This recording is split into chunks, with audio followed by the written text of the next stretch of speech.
Hello, everyone. My name is Matthew Gilmore. I'm doing this is part of my final exam.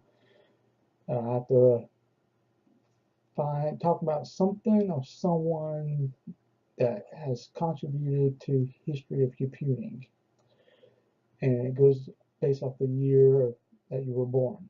I was born in 1981, and here I am doing a presentation about Xerox Star, which is also known as the Xerox 8010 information system. So let's get started.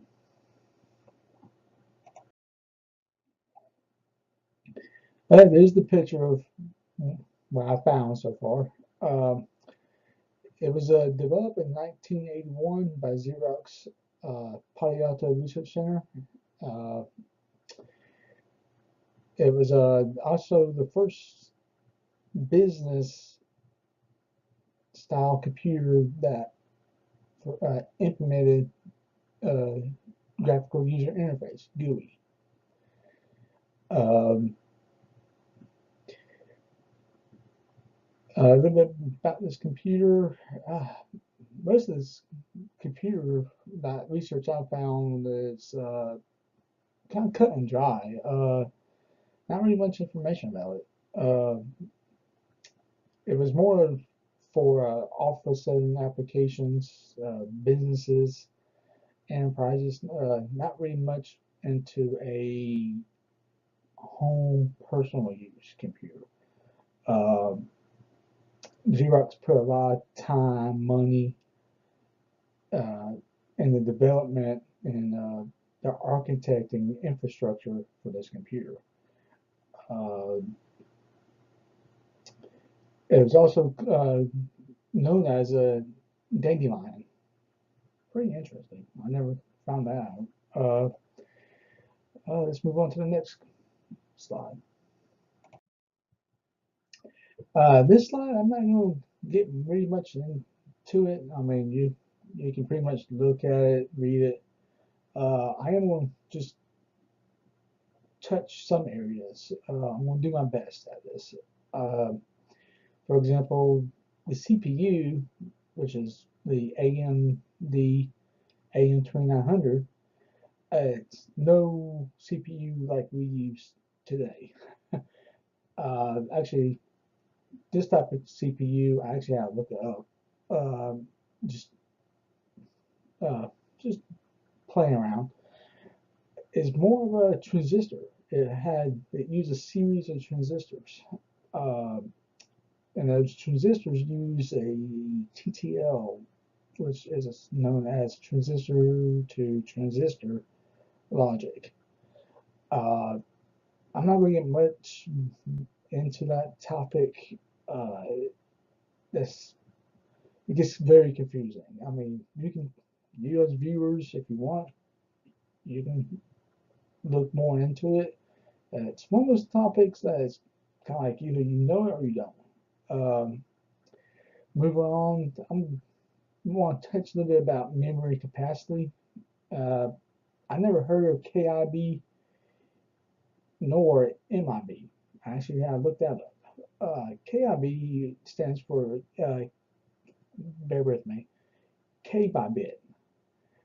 Uh, so if I remember this correctly, one KIB equals 1024 bytes. And you also had an option to expand the memory capacity to a 1.5 MIB. The MIB, it's my byte, maybe my, it's MIBIBYTE. There, I spelled it. Uh, and one MIB equals two, not just one, but two, 1024 bytes. So you have 1024 bytes times 1024 bytes, which equals 1,048,576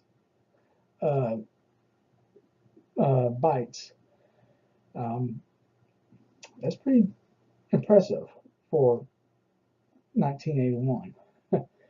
The floppy drives, hard drive. I'm not gonna get much into that. I mean, you can read it right there.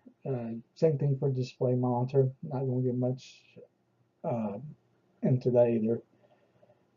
One feature I want to get into is the Ethernet connectivity. This computer has a built-in network connection.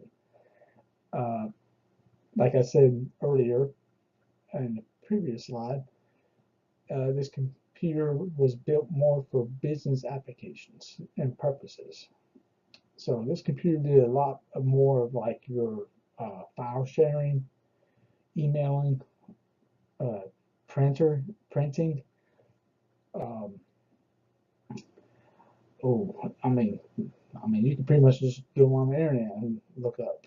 Um, so back then, this computer was pretty good in 1981. This is pretty much like top of the line.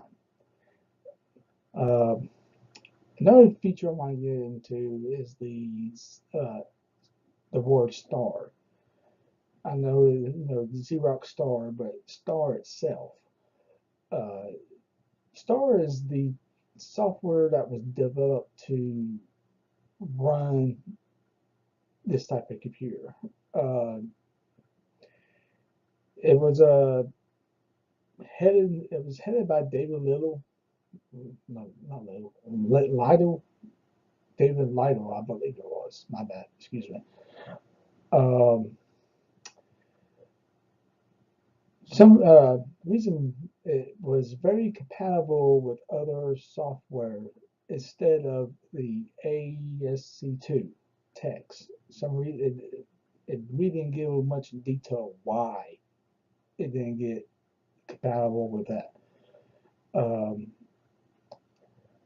it, and this type of software also a lot from what I read and research a lot of coding was involved.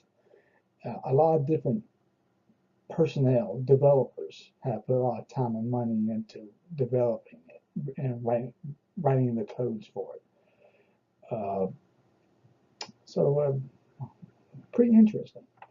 Move on to the next one. All right, this one I'm going to start off with the downfalls of this computer. Then I'm going to talk to more of the ups of this computer. The downfall of this computer was, from what I read and researched, was it was too much high advance infrastructure and developing this type of computer. It was, um, I believe, if they would have waited probably in the late 1980s, maybe in the 1990s, then this computer would be phenomenal. Uh, and it was Developers also had a hard time in keeping up with client demands. uh, I mean, like I said earlier, it was just too much coding involvement.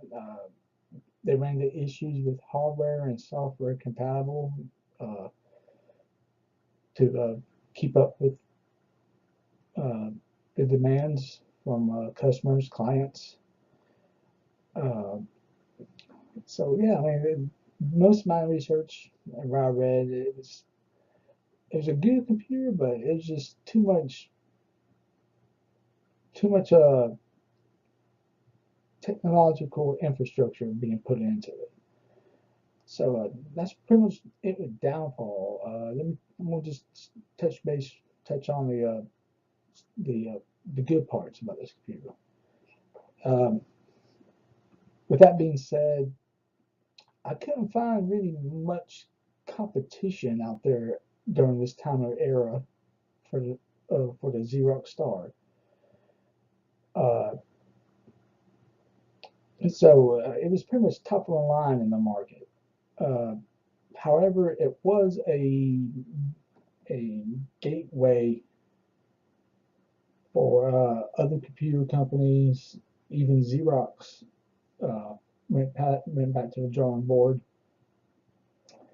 Xerox actually used the same technology, but did some customization and came out with another computer in its place, the Xerox 6085, which was the Xerox Star successor.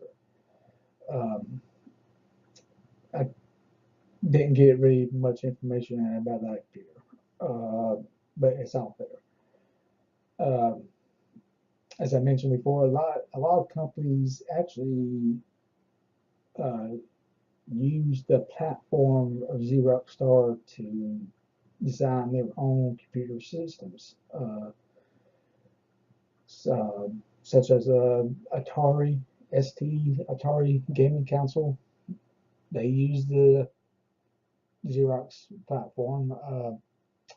Apple, Macintosh. Um, there's a few others out there. Uh, Actually, what I found interesting was some developers that left Xerox went to work for other companies, like uh, Charles. Uh, Crap, I forgot his last name. Anyway, his name was Charles. He left Xerox, went to Microsoft, and actually, I think he, if my memory serves me correctly, he has something to do with the developing of Microsoft Suite software. So, and actually, I think that also was Microsoft Word 3.0, if my memory serves me correctly. Anyway, but like I said, the information is out there. So, moving on to the next one.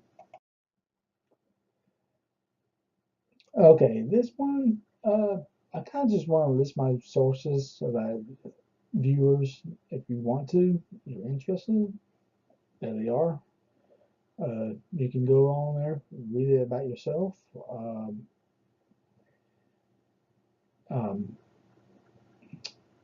Hell, I mean, if there's people out there that actually worked on this computer or has more knowledge than I do, please share it. It's pretty fascinating, pretty interesting stuff.